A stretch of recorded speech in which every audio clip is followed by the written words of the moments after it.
Amen and amen and amen. We may all be seated in the presence of the Lord. Thank you. Praise God. Good afternoon and Merry Christmas and Happy New Year. 2 weeks na lang po at tayo po ay nasa 2025 na. Amen. That's uh, how the days go so fast. No? Yung mahilig sa mga sopas. Ngayon po ang panahon na tayo po ay talagang marirind tayo about how fast the days goes. No? Amen. Praise God. Hallelujah. I'm so glad whenever we are really proclaiming, declaring the glory and the goodness of God, we always been reminded of who God is in our life. No, we are not coming here just to sing good favorite song. No, we are here to really be in the presence of the Lord. No, every time we come here, meron pong ginagawang revelation ng Lord sa buhay po natin. No, God is really deserving to be known by each and every one of us because He is the source of everything. No, kung meron pong dapat tayong makilala sa buhay na ito, if we want to know more, anyone else here, it's but God.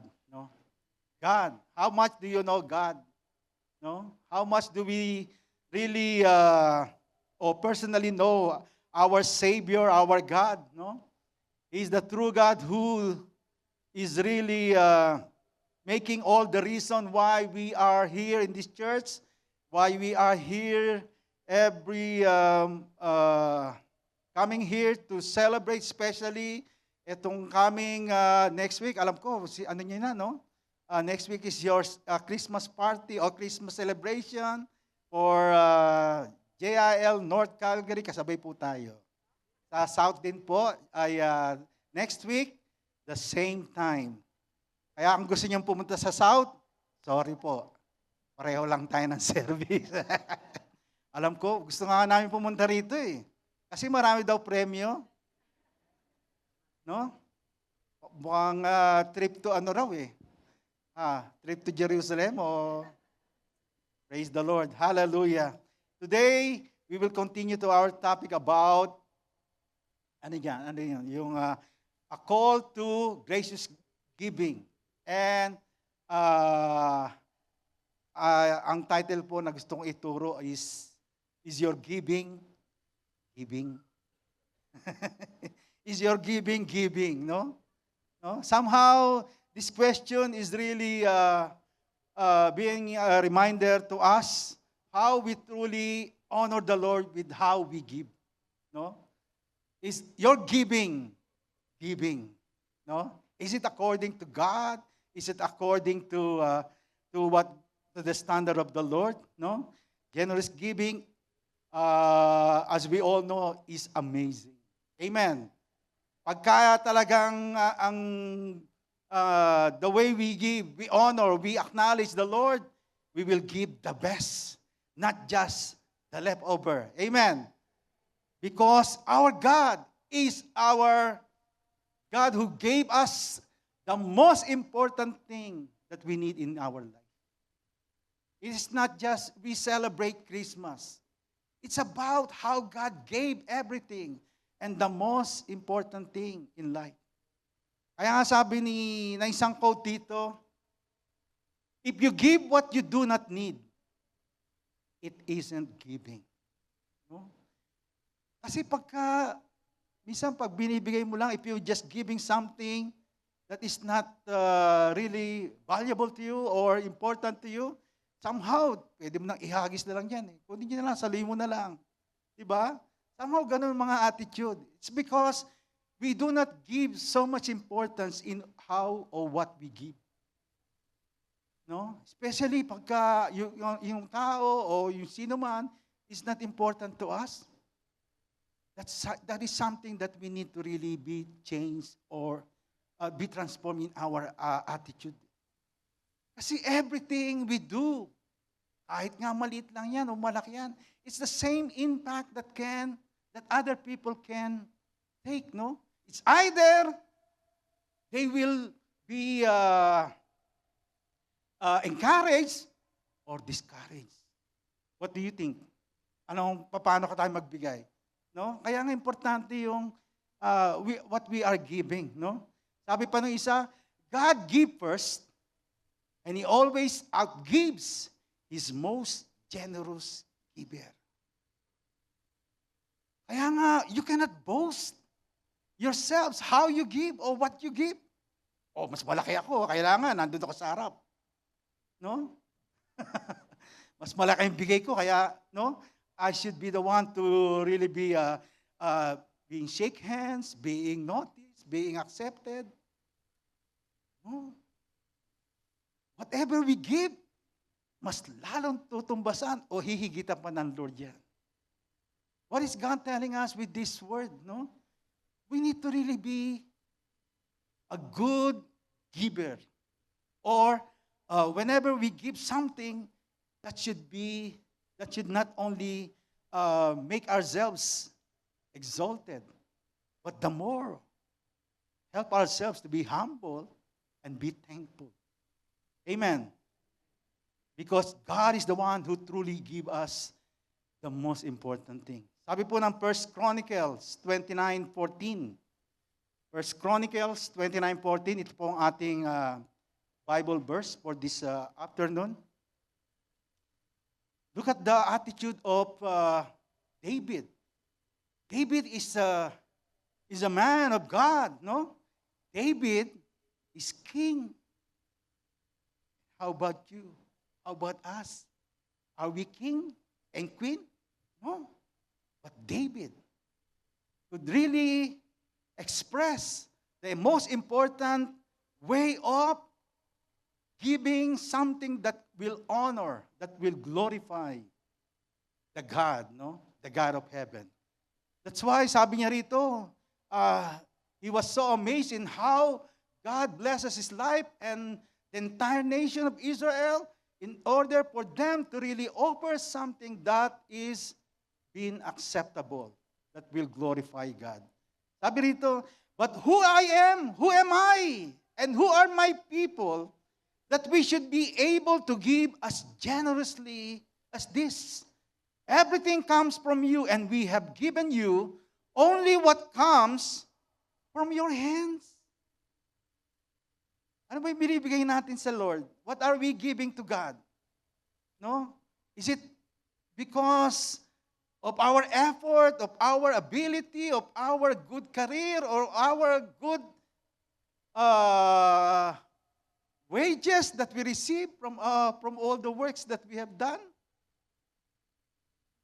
Look at how David acknowledged the goodness and even the provision that God had given him and Israel. We are foreigners and strangers in your sight, as we are all our ancestors. Our days on earth are like a shadow without hope. Is David boasting himself? No. The more he make himself humble before the eyes, no, before God, his creator. In verse 16, it says here, Lord our God, all this abundance that we have provided for building you a temple for your holy name comes from your hand, and all of it belongs to you. Amen. Everything that David is offering does not come from him, but comes from God. No? I know, my God, that you test the heart and are pleased with integrity. All these things I have given willingly and with honest intent. And now I have seen with joy how willingly your people who are here have given to you, Lord, the God of our fathers, Abraham, Isaac, and Israel. Keep these desires and thoughts in the heart of your people forever, and keep their hearts loyal to you. Amen. Hallelujah. May God bless the reading of His mighty living word. Amen. With this word that David is speaking to us, no, we can be encouraged already. How we can truly give to our God. If you will read, no, yung mga preceding verses o yung mga naunang verses, no, makita po natin how this David and his men, no, and Israelites truly gave everything to the Lord, no.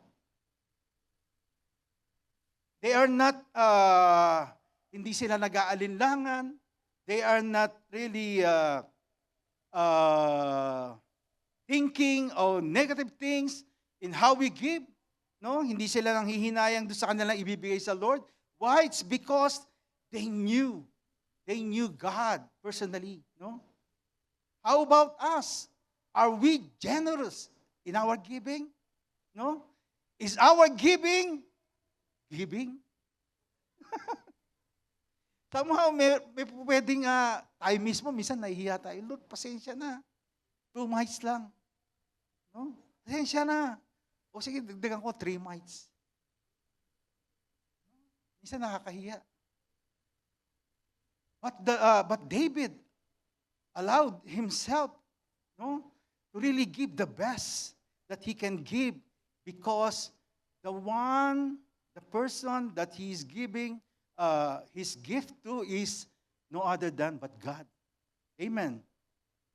Kaya nga sa verse 10 to 14, sabi rito, this is David's prayer. David praised the Lord in the presence of the whole assembly, saying, "Praise be to you, Lord, no, the God of our father Israel, from everlasting to everlasting. Yours, Lord, is the greatness and the power and the glory and the majesty and the splendor, for everything in heaven and earth is yours.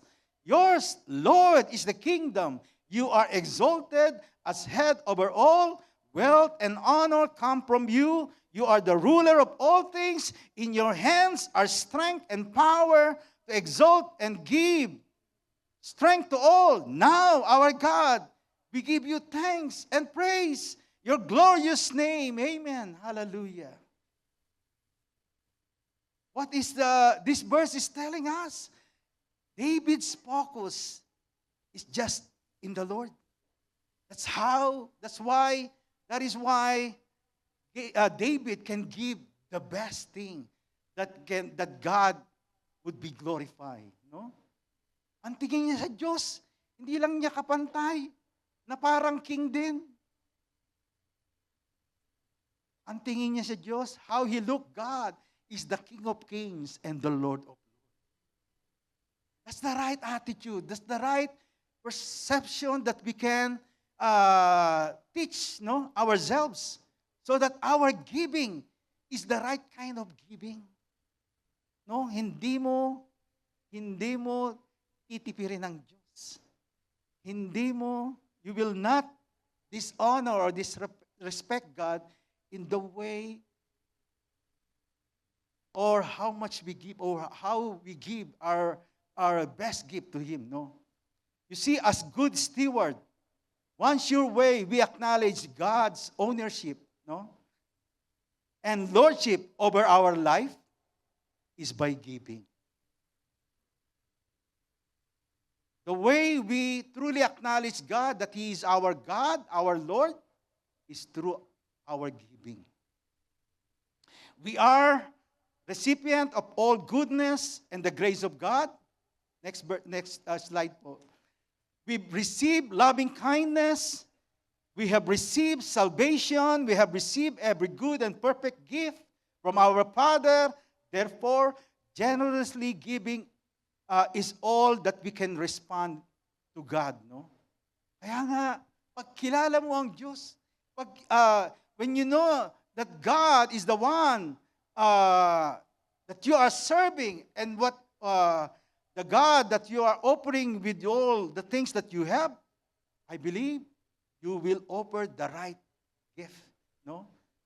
Why? Because even the Lord Jesus Christ, no, was being offered to us, and Jesus Christ is the best gift that God can offer to us. No? Hindi pa pwedeng i-offer niya kung sino-sino lang tao. No? Kahit artista pa yan, kahit sino pang sikat na artista yan. Why? Because there is only one person that is acceptable of the offering of God, and that is our Lord Jesus Christ. Acts 4:12, di ba? Sabi ron, dahil no other name given under heaven that we will be saved, only the name of our Lord Jesus Christ. God is generous toward us, and not just plain old generous, but super abundantly above and beyond all we can ask or think generous. No? That's why as God's dear children, we follow after Him and live generous lives because He was first generous toward us. Today, I encourage you to desire to give to God and identify ways to be generous in every way with every blessing God has given us, no? So that praise rises to Him. No? People will honor God, no? Because of the giving of the right things that we give to Him. What should my giving look like? No? How should we give to God? Paano ba tayo dapat magbigay sa Diyos? This is a question that many church members ask. Probably some of you, this is what you're asking for, no? Fortunately, the Bible helps us answer that very question, no? How should a believer give to God? We give as a priority, no? First, we must give to God, looking to Him that He is our priority in life. Amen. Is God your priority? Whenever you receive your income, your paycheck, are you seeing God as your priority in that aspect, no? Or people are setting aside God. Lord, yan ka lang ha. Sabihin ko sa iyo pagka may sobra. Somehow, that's some of the attitude that other people, no, are trying to build in their life. That's why they are struggling in how they give. Sabi ng Proverbs 3:9-10, honor the Lord with your wealth, with the first fruit of all your crops. Then your barns will be filled to overflowing, and your vats will brim over with new wine. The first thing that we need to look upon ourselves is our motive and attitude in how we give God. Is God our priority? Then give the best. The first fruit, no? This verses tells us that we are to give our first and our best. The term first fruit and the first produce communicate this. First fruit are the best and most desirable part of a harvest. Kaya nga pa nag-harvest yung mga farmer, tinitignan nila yung talagang first thing, yung pinakasariwa, pinaka-healthy, no? Hindi nakasaid na. Hindi yung said na, tsaka lang yun ang kukunin nila para sa kanila. No? Practically, how does this look for us today? Most of us receive a paycheck. When this paycheck hits, God gets the first portion of it. Before taxes, before bills, before savings, before wants, no? We give a portion of our gross income. This is completely opposite to the ways of the world, where generosity tends to take place with the leftover. In the kingdom of God, giving should be our priority. Amen. Why? It's because God is the one who blesses us with many things, with many favors, with many blessings, accompanied with all the things that we receive in life. That's why the way we need, the things that we need to see in our giving should be look upon God's, who is first in everything. Amen. Second thing, how should we give? We need to see that our giving is accompanied with willingness. No, we give willingly. We need to give willingly. Sabi yan sa First Chronicle that we have read. Sabi sa verse 17, I know, my God, that you test the heart and are pleased with integrity. All these things I have given willingly and with honest intent. What David is telling us, every time he gives to God, hindi po siya nanghihinayang. No? Hindi po siya nanghihinayang. Why? He knew God deserved everything. Amen. Many people in our church are familiar with the word tithe. Tithe means 10% throughout Scripture. We see the idea of proportional giving. Proportional or percentage-based giving means that you give according to what God has given you. Amen.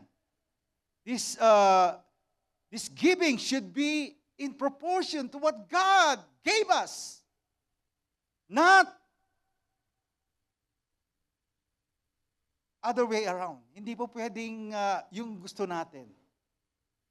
That's why we look upon Him as our priority. Because He is our God. Amen. Sabi ng isang quote, give according to your income, lest God make your income according to your giving. No? Mas mahirap po yun. That's why there is an illustration here. W.A. Criswell tells of an ambitious young man who told his pastor he promised God a tithe of his income. They prayed for God to bless his career. No? Who among us are praying for our career, our job? No? Lord, multiply. Lord, give favor. Lord, promotion, please. At first, this man, after they prayed, God blessed his career. At that time, he was making $40 per week and tithing $4. In a few years, his income increased and he was tithing $500 a week. How many times, no? His wages, no? Multiply. Imagine, $4 lang nung una. Now, he's giving 500. Wow, malaki-laki na yan. No. He called on the pastor to see if he could be released from his tithing promise. It was too costly. Sabi niya, it was too costly now. The pastor replied, I don't see how you can be released from your promise, but we can ask God to reduce your income to $40 a week. Then you have no problem tithing $4. Ano gusto mo? Balik natin yung income mo or stay natin yung tithes mo? No? Sabi nga, di ba? Give according to your income, lest God make your income according to your giving. Do you want your tithes to go back to $4? Or do you want your tithes to stay in 500? Come, let's pray. Let's ask God. How will God bless you? See, the reason why people are struggling is because we are looking upon our giving. We fail to see the God who blesses us. If we want to maintain a good way of giving that honor the Lord, always look upon the goodness and the power of God in your life. Because God cannot be limited in only blessing us materially. Your physical, your emotional, your peace, your joy, your family is included in the blessing of the Lord. That's why we can rest assured that our giving will bring glory and honor to Him. No, hindi mo panghihinayang. Amen. Kaya nga, ang laging tingin natin, in order for us to really give that is acceptable to God, always look upon God. Amen. Look upon God. Amen. Tell your seatmate, look upon God. And God will bless you more. Amen. That is how we can exercise our faith. That is how we can truly, personally know more of our God. Huwag nating panghinayangan yung 500. Ang panghinayangan natin, ano ba yung pag minultiply mo yung 500? 5,000. Gusto mo ba yung 400 lang sinesweldo mo? God can truly bless us in many ways, in many things. Kaya nga, if we are given a privilege for us to bless the ministry of God, the kingdom of God, let's do so. Because the more we will see how God manifests His power in us in many ways. Amen. How we should give. Number 3, we give sacrificially. Here is something that many do not like to hear. Giving is not supposed to be comfortable. No? But this doesn't mean that giving is not supposed to be joyful. In God's economy, the amount sacrificed always supersedes the amount given. The joy comes from the sacrifice, not the number. No? The more you feel or see yourselves following the standard of God in how we give, the more you will see yourselves, in front of the power of God. And the more you will make yourself joyful, in giving sacrificially. David understood this. He was presented with everything needed for a sacrifice, but he refused to take it without paying. When he was allowed to have these material things that Araunah gave him, sabi ni Araunah sa kanya, I am giving this everything that you can offer to God free. Sabi ni Araunah sa kanya, but David said, no, I insist on paying you for it. Sabi niya kasi, I will not sacrifice to the Lord my God burnt offerings that cost me nothing. Somehow, we thought giving is just about presenting to God our material thing. You see, giving is about presenting your heart, your attitude, your character, your motive. And when God sees your heart and bless, the more God will bless you. God is not just looking for the amount or the material thing that you can give to Him. Wala namang pera sa langit. Amen? May dollar ba doon? O peso? No?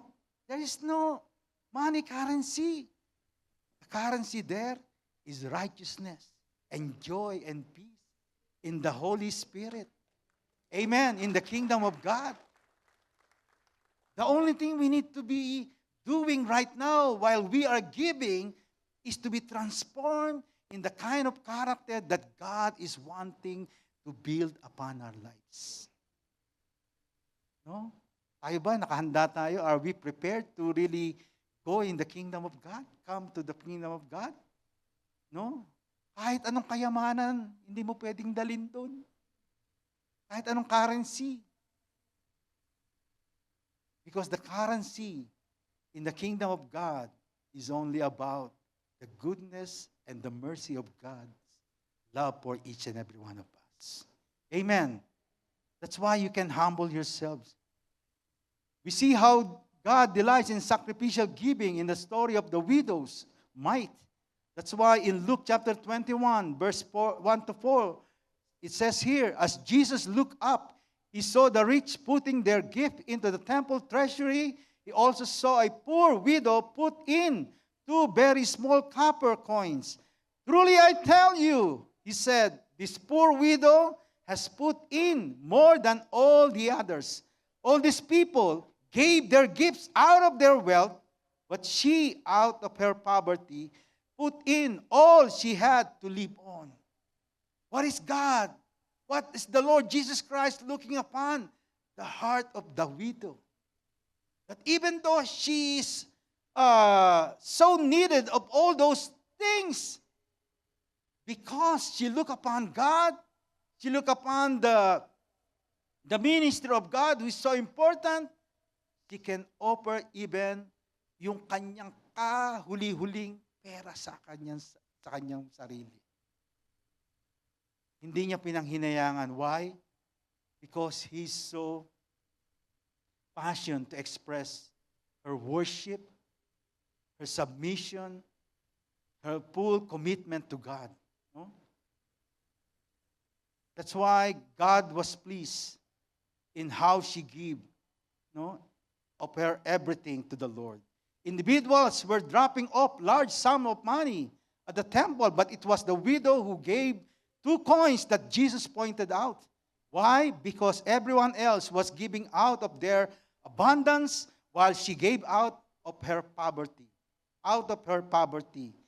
God is not nearly as concerned about what is in the offering plate as He is with what's left in the bank account. No? Kaya nga kung sobra lang ang bibigay mo, if you are giving things that you don't need, it's not giving. Sabi doon sa binasa natin kanina. No? Why? Because there's no value. We need to find ourselves giving the most important thing that honors the Lord, even in our giving. How does God lead us in sacrificial giving? He allowed His Son to be sacrificed for the sins of the world. He gave us Jesus so that our sins will be forgiven. Amen. Kaya nga, gayahin natin yung pagbibigay ng Lord that will honor Him.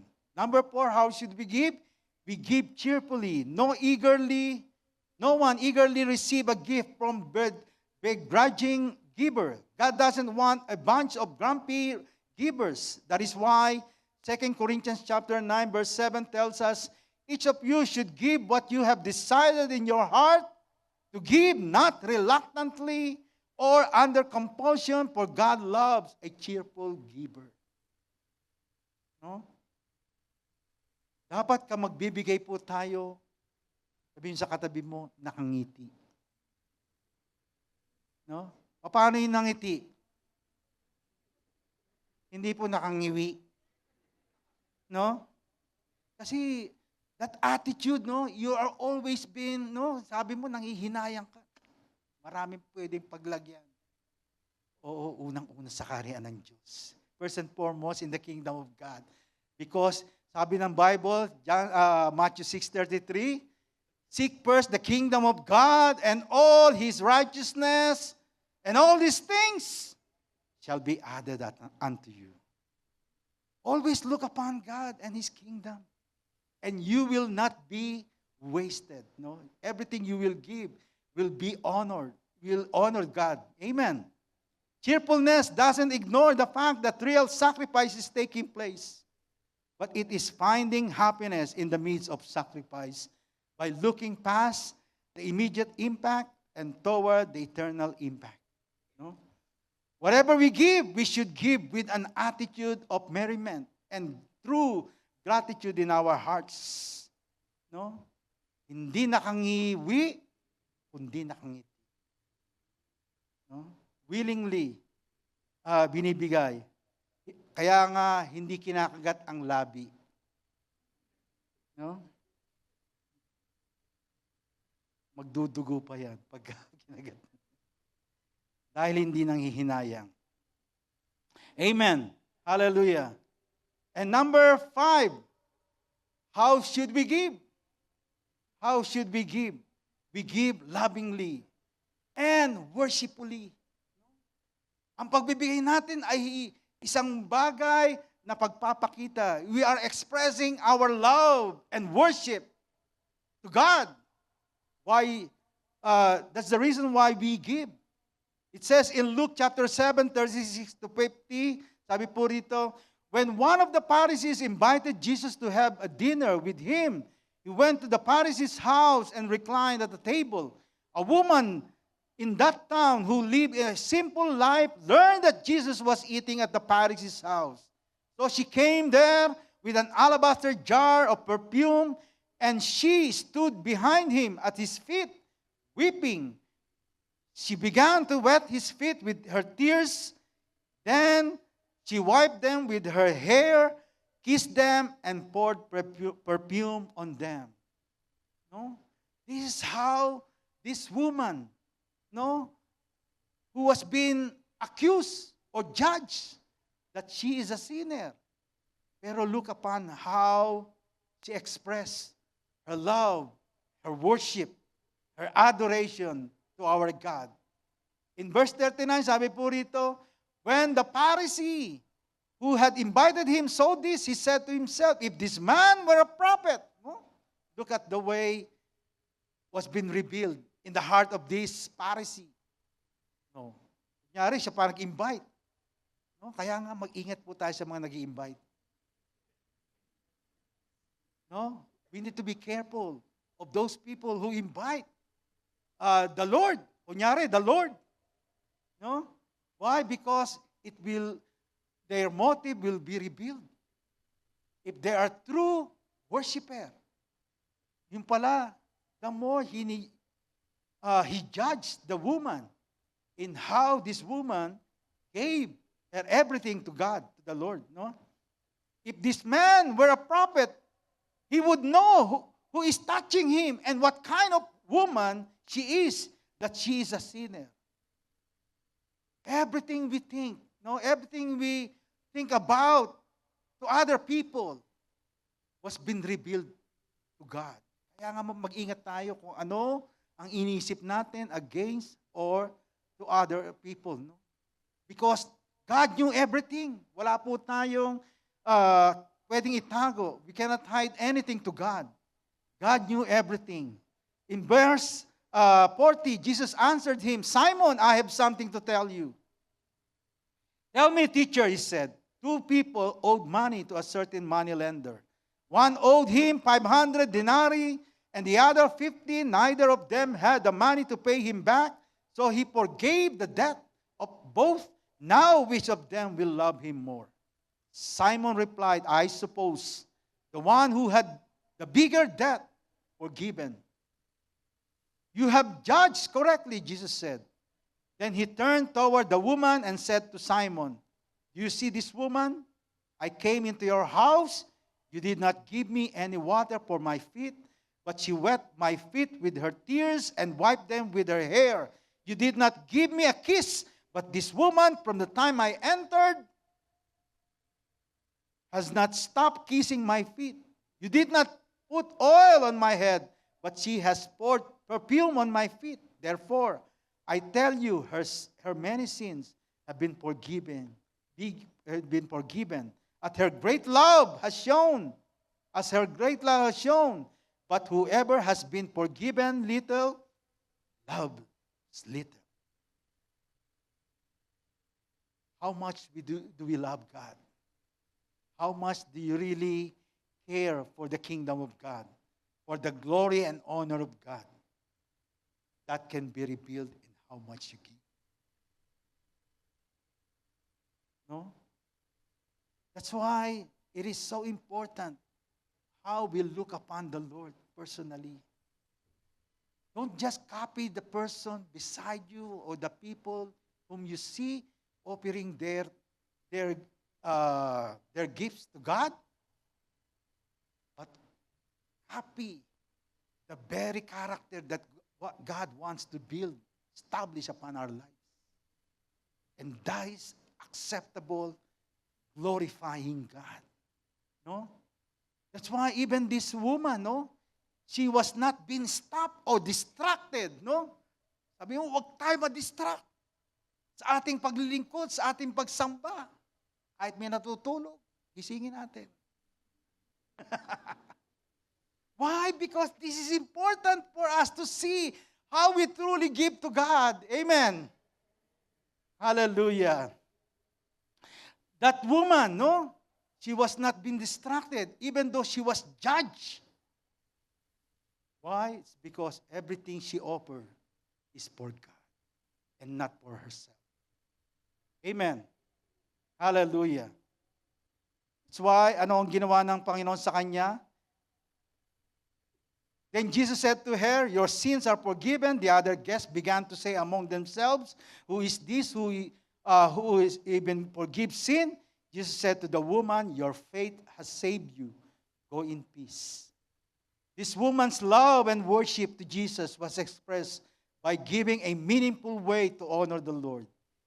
You may say, no, Pastor, this woman did was not what this woman did was not in the church, but it's in the house. What this woman shows us is that her love and worship for God should not be limited by space. No, it's because of her attitude of worship and love for God. He did not allow herself to be distracted with all the judgment of the world. Kaya na-express niyang maigi yung kanyang pagsamba. Naibigay niya yung tamang pagbibigay. Is your giving? Giving? Is our giving? Giving?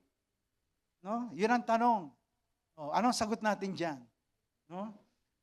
We need to check our motive, our hearts in how we give. Why we give?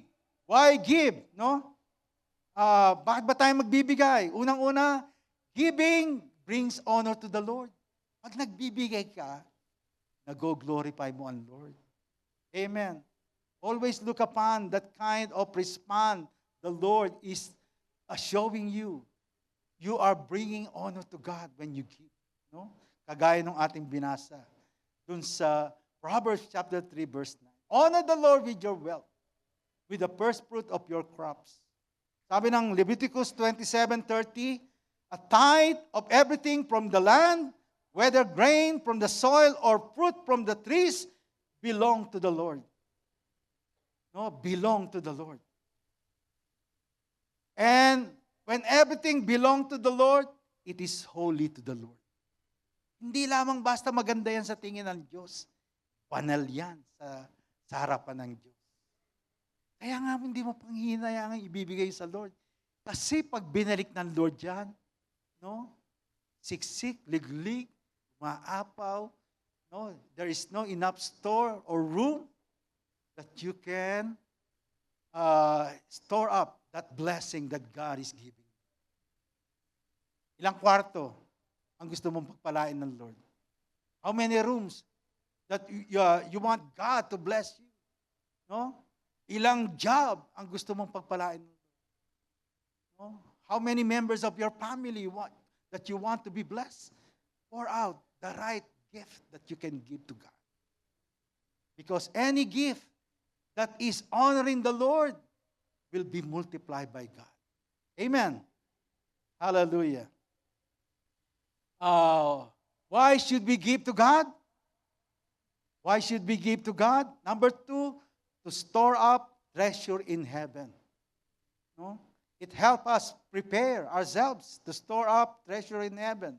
Matthew 6:19, 21, do not store up for yourselves treasure on earth, where moth and vermin destroy, and where thieves break in and steal. But lay up for yourselves treasure in heaven, where neither moth nor rust destroys, and where thieves do not break in and steal. For where your treasure is, there your heart will be also. Kahit nasa Canada ka, even though you are here in Canada, mayroon pa rin mga magnanakaw. Amen.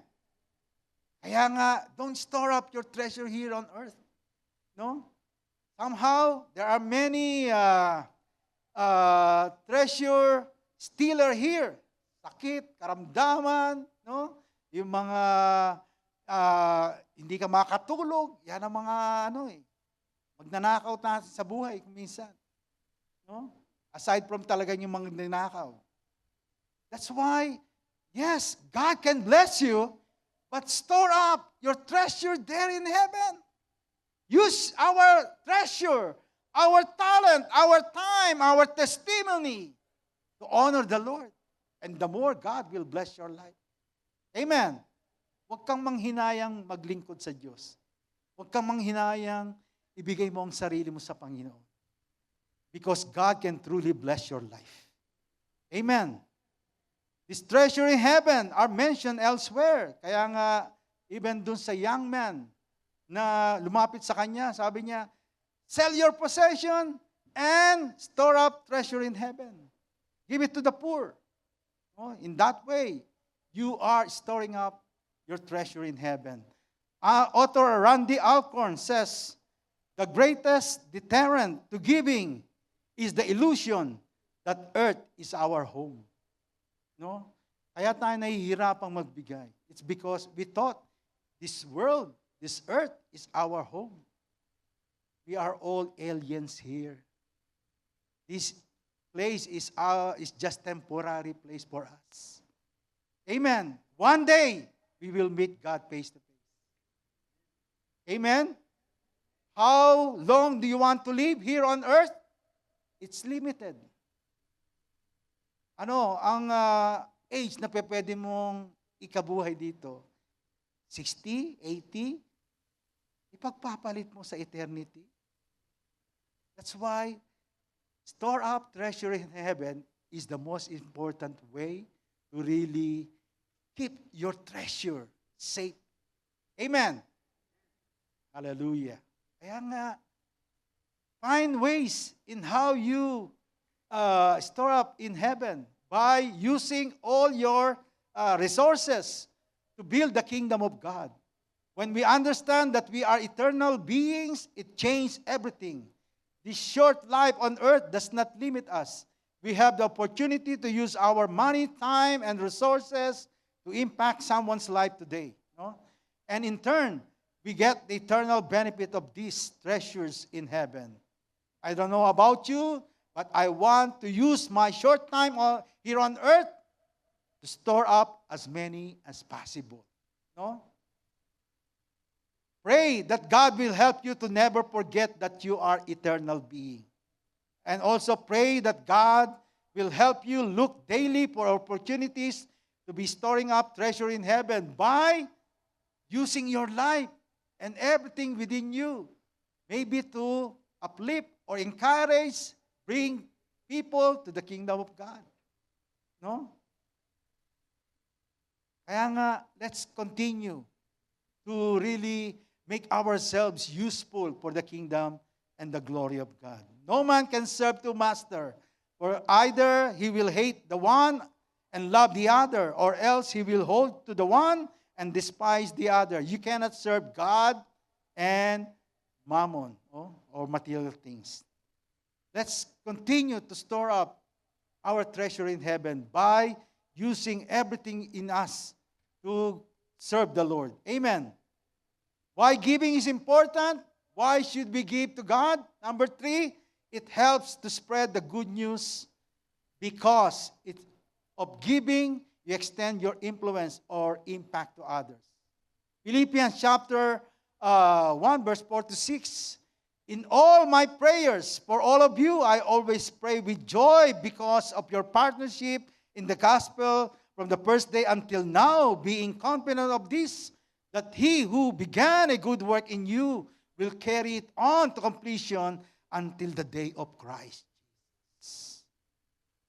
No? Ang pinakahuling yugto ng buhay ay pag dumating na ang Panginoon.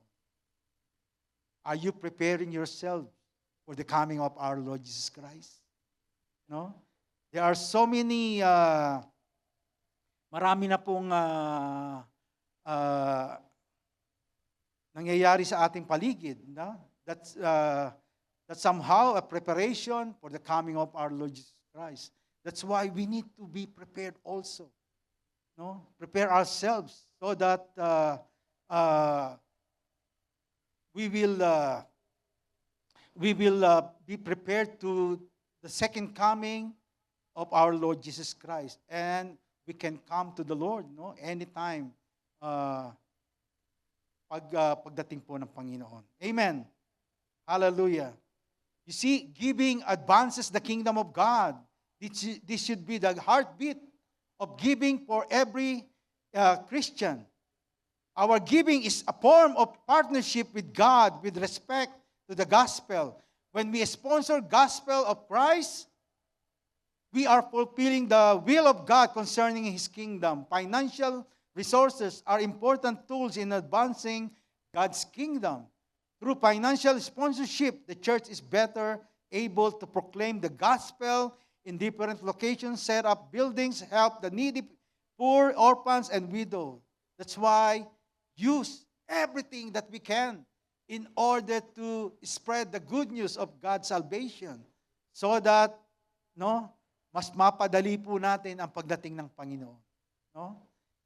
Dahil pag dumating na po ang pagkakataon, when time comes that we really spread the good news to all the world, Jesus will come. Amen.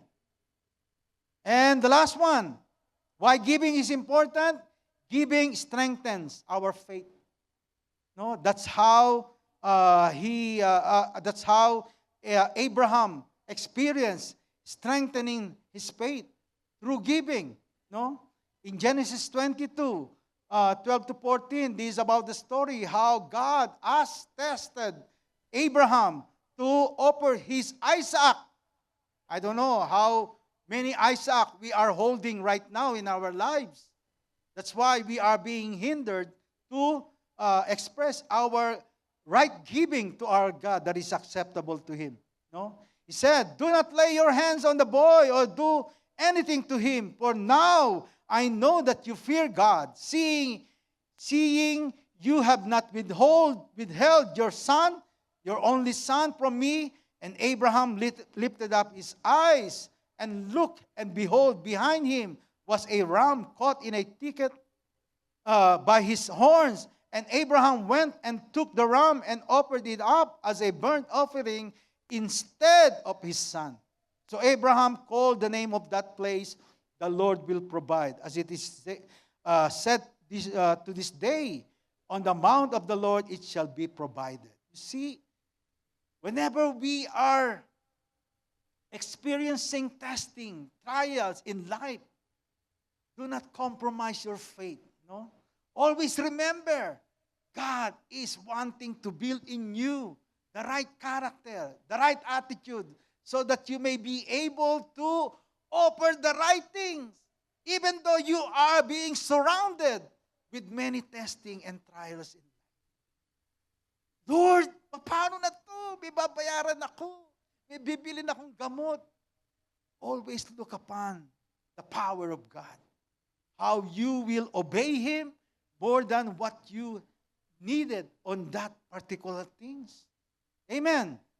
Kaya nga, Abraham offered his Isaac, and look how God provided miraculously, the right provision for his offering.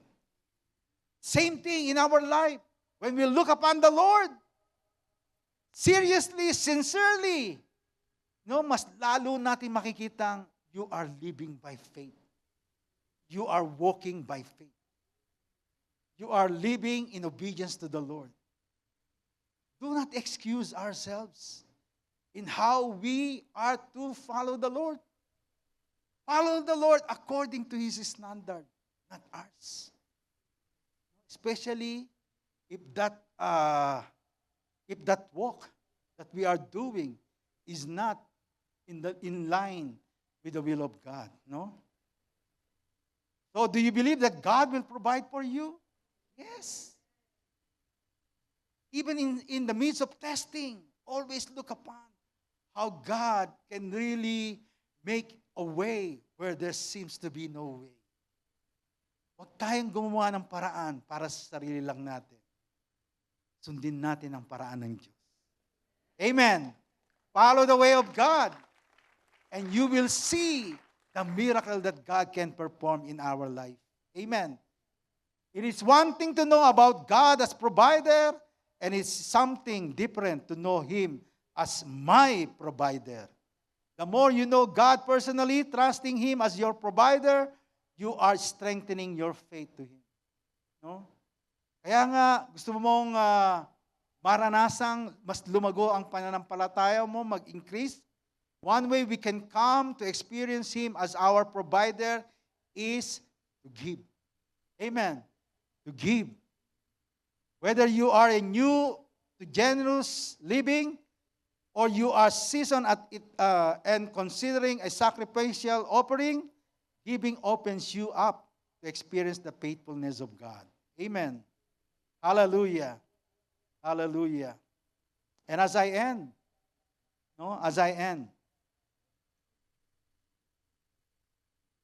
let us not forget of the many promises that God can do as we give.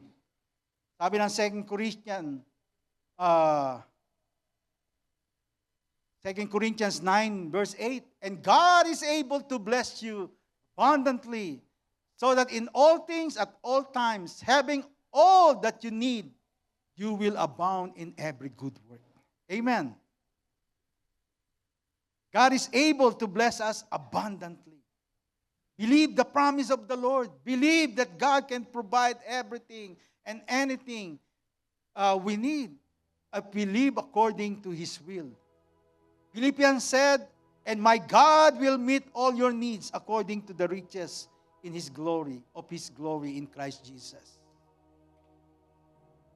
You see, giving is an important principle as I end. God instituted as a means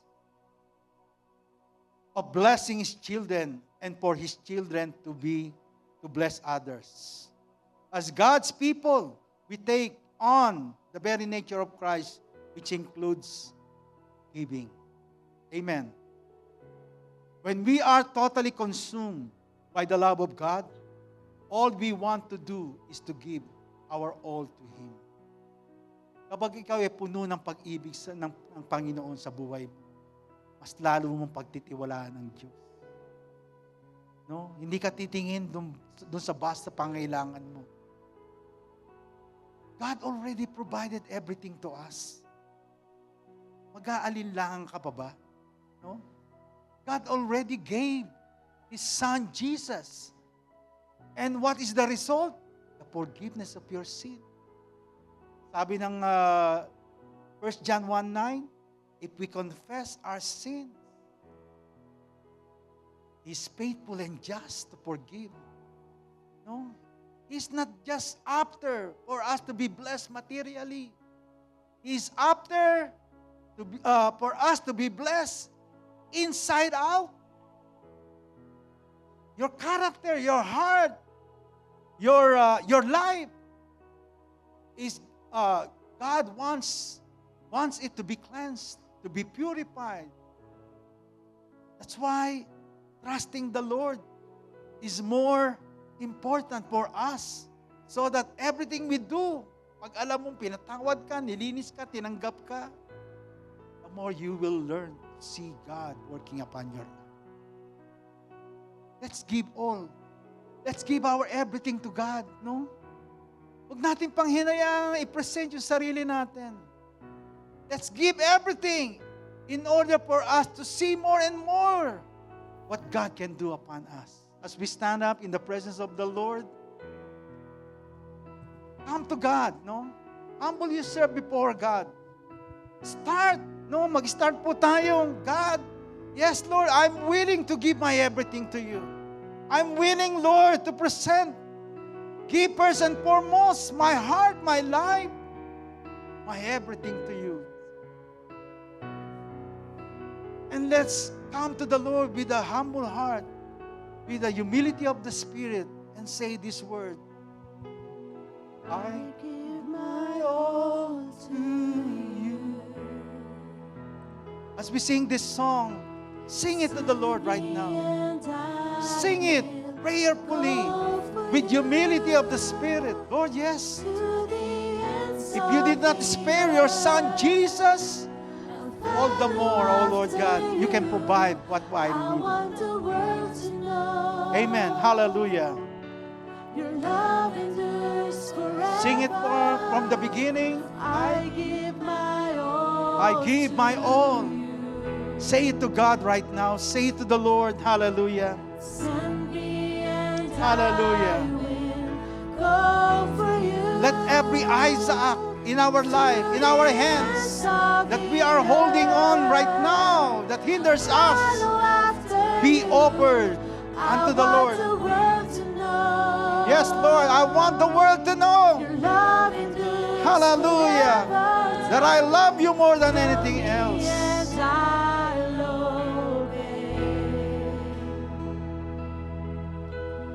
This is far greater than sacrifice.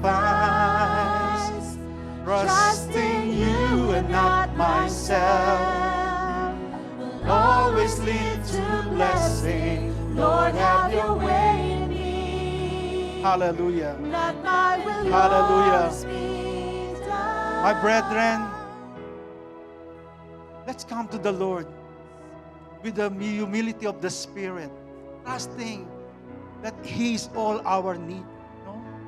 If there's anything in us that hinders us to really come to Him with a humble spirit, set aside all those things. Look upon God so that we can truly offer our lives to Him right now. Let us not come to the Lord with many excuses, no? Maraming hadlang. Let us come to the Lord to truly offer everything to us, no, from us, so that God, no, yung ating pagkanta, yung ating pag-worship, yung ating commitment sa Lord, can truly be acceptable to our God. Lord, yes, Lord, hindi na ako manghihinayang ibigay ang sarili ko. Hindi na ako, Lord, magse-set aside ng kung ano pang mga bagay. I will give my everything to you, Jesus. Let my giving be a right kind of giving that is acceptable to you. Hallelujah. I give my all to you. Send me and I will go for you to the ends of the earth. I'll follow after you. I want the world. Yes, Lord. Here is my life. He is my everything to you, Lord God. Tell me, Lord God, what you want me to give. Tell me, Lord God, what you want me to offer. I want my offering be acceptable to you, Lord God. Whether it's my time, my treasure, my testimony, oh God, I'm willing, Lord, to give everything to you. Yes, Lord. Come on, people of God. Let's offer everything, the right giving to our God right now. Hold me now and never, ever let me go. My Jesus. Yes, Lord, you are my God. You are my Lord. Hallelujah. And here I stand within your presence, longing for your touch. Hallelujah, Jesus. 1,000 days cannot compare to one day in your courts. Hold me now and never, ever. Hallelujah, Lord. Yes, Lord, receive my offering, my life, my everything. And here I stand with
surrendering my life to you, Jesus.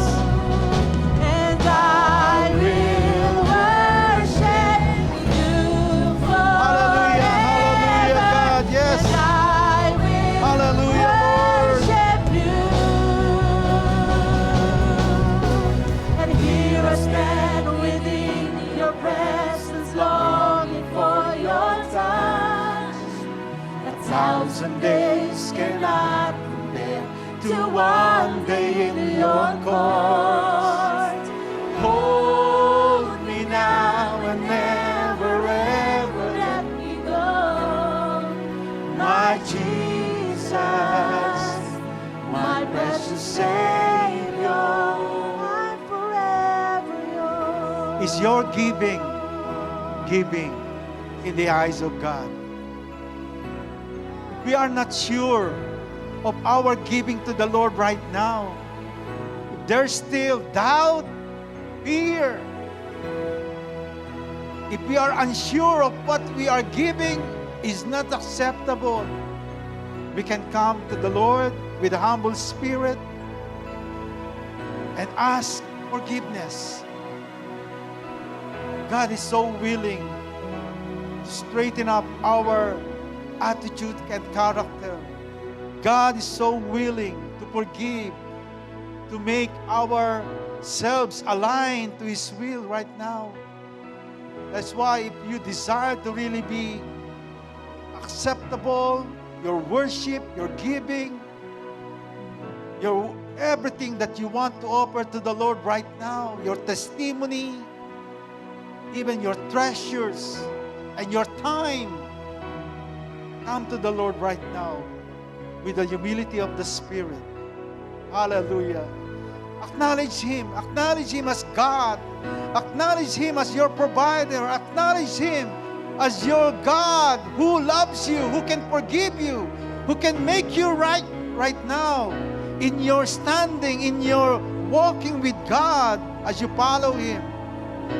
If that is your desire, I want you to pray this prayer after me. Hallelujah. Lord Jesus, Lord Jesus, thank you for your provision.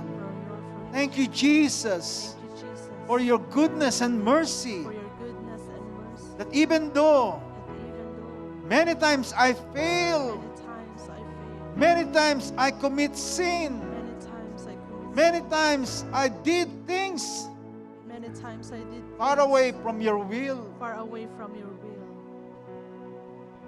your heart still open Your heart to is receive open me. to receive me. That is why, Lord Jesus, That's why, Lord Jesus, I come humbly before you, I come humbly before you, asking for your forgiveness. asking for your forgiveness, Asking, Lord Jesus, asking, Lord Jesus, for your cleansing power. for your cleansing power. Help me, Lord Jesus, Help me, Lord Jesus, to really humble myself to really humble myself and ask you and ask to come into my heart. to come into my heart. Forgive me Forgive me from all my wicked ways. for all my wicked ways. Forgive me, Jesus, Forgive me, Jesus, from all my for sins. all my sins. Cleanse me Cleanse me with the power of your blood by the power of shed the on the blood cross shed on the cross that can fully cleanse me that can fully from cleanse all me my wicked ways. from all my wicked ways. I ask Jesus I ask to Jesus come into my life. to come into my Be life. my Savior. Be my Be my Savior. God. Be my God. Be my Lord.